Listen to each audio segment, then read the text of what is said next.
Numbers 23. Balaam's first message. Balaam said, "Build me 7 altars here, and prepare 7 bulls and 7 rams for me." Balak did as Balaam said, and the 2 of them offered a bull and a ram on each altar.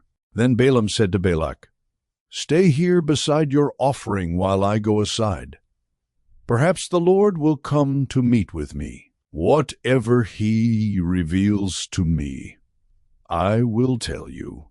Then he went off to barren height. God met with him, and Balaam said, "I have prepared 7 altars, and on each altar I have offered a bull and a ram."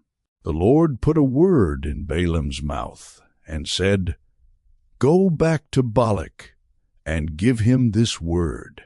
So he went back to him and found him standing beside his offering with all the Moabite officials. Then Balaam spoke his message. "Balak brought me from Aram, the king of Moab, from the eastern mountains. Come," he said, "curse Jacob for me. Come, denounce Israel." How can I curse those whom God has not cursed? How can I denounce those whom the Lord has not denounced? From the rocky peaks I see them. From the heights I view them. I see a people who live apart, do not consider themselves one of the nations. Who can count the dust of Jacob, or number even a fourth of Israel? Let me die the death of the righteous, and may my final end be like theirs. Balak said to Balaam, "What have you done to me? I brought you to curse my enemies, but you have done nothing but bless them." He answered, "Must I not speak what the Lord puts in my mouth?" Balaam's second message. Then Balak said to him, "Come with me to another place where you can see them. You will not see them all, but only the outskirts of their camp. And from there, curse them for me." So he took him to the field of Zophim on the top of Pisgah, and there he built 7 altars, and offered a bull and a ram on each altar. Balaam said to Balak, "Stay here beside your offering while I meet with him over there." The Lord met with Balaam and put a word in his mouth and said, "Go back to Balak and give him this word." So he went to him and found him standing beside his offering with the Moabite officials. Balak asked him, "What did the Lord say?" Then he spoke his message. "Arise, Balak, and listen. Hear me, son o' Zippor.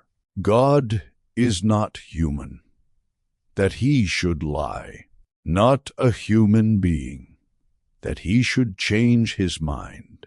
Does he speak and then not act? Does he promise and not fulfill? I have received a command to bless. He has blessed, and I cannot change it. No misfortune is seen in Jacob, no misery observed in Israel. The Lord their God is with them. The shout of the king is among them. God brought them out of Egypt. They have the strength of a wild ox.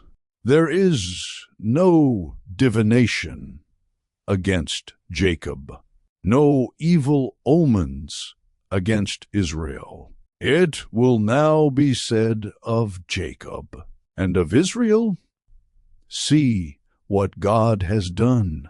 The people rise like a lioness. They rouse themselves like a lion that does not rest till it devours its prey and drinks the blood of its victims. Then Balak said to Balaam, "Neither curse them at all, nor bless them at all." Balaam answered, "Did I not tell you I must do whatever the Lord says?" Balaam's third message. Then Balak said to Balaam, "Come, let me take you to another place. Perhaps it will please God to let you curse them for me from there."